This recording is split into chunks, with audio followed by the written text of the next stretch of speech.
Bilang bahagi ng pagdiriwang ng National Peace Consciousness Month ngayong buwan, muling ipinagmalaki ni OPAP Secretary Jesus Dureza ang mga hakbang na isinusulong ng Administrasyong Duterte na makatutulong upang makamit ng tuluyan ang pangmatagalang kapayapaan sa bansa.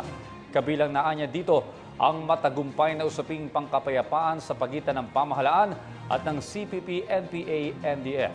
Nagbabalik si Dayan Carrera. Sa paggunita ng bansa ngayong buwan ng Setyembre ng National Peace Consciousness Month, iminungkahi ni Office of the Presidential Advisor on the Peace Process o OPAP Secretary Jesus Dureza na nagsusulong na ang Administrasyong Duterte ng mga hakbang para makamit ang pangmatagalang kapayapaan. Isa na rito ay ang naging matagumpay na peace talks sa pagitan ng gobyerno at ng Communist Party of the Philippines, New People's Army, National Democratic Front o ang CPP, NPA, NDF sa Oslo, Norway nitong Agosto. Nakatakda pa ang pagpapatuloy ng peace talks sa pagitan ng dalawang kampo ngayong Oktubre. Samantala, ang ilang mga Pilipino nagpahatid ng kanilang opinyon sa mga hakbang ng gobyerno para sa pagkamit ng kapayapaan. Magandang pamamaraan yan para magkaroon ng kapayapaan sa atin. Kasi masyado na tayong watak-watak, fragmented tayo dahil sa mga ideolohiya at mga bagay na pinapaniwalaan. Knowing na kino-continue pa rin nila yung peace process with the communist groups, di ba? Parang nakikita natin na they are still trying to bring the peace back. Lahat tayo gusto peace.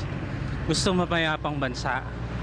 At syempre, hindi lang yung hindi lang yung CPP, NPA dapat ang pinagtutuunan natin ng pansin, kundi lahat ng agency ng gobyerno, lahat ng yung mga tinatawag nilang abo-sayaw. Napakaganda na ang ating gobyerno ay binalikan yung proseso ng peace process.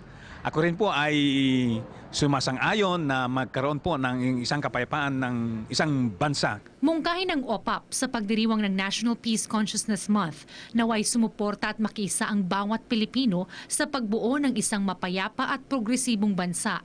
Aniya, naway manaigang pagkakaisa, pagkakaintindihan, respeto at hustisya. Ang buwan ng Setyembre ay naitalaga bilang National Peace Consciousness Month sa bisa ng Proclamation No. 675 na pinirmahan taong 2004 ni dating Pangulong Gloria Macapagal Arroyo. Para sa PTV News, Dayan Carrera.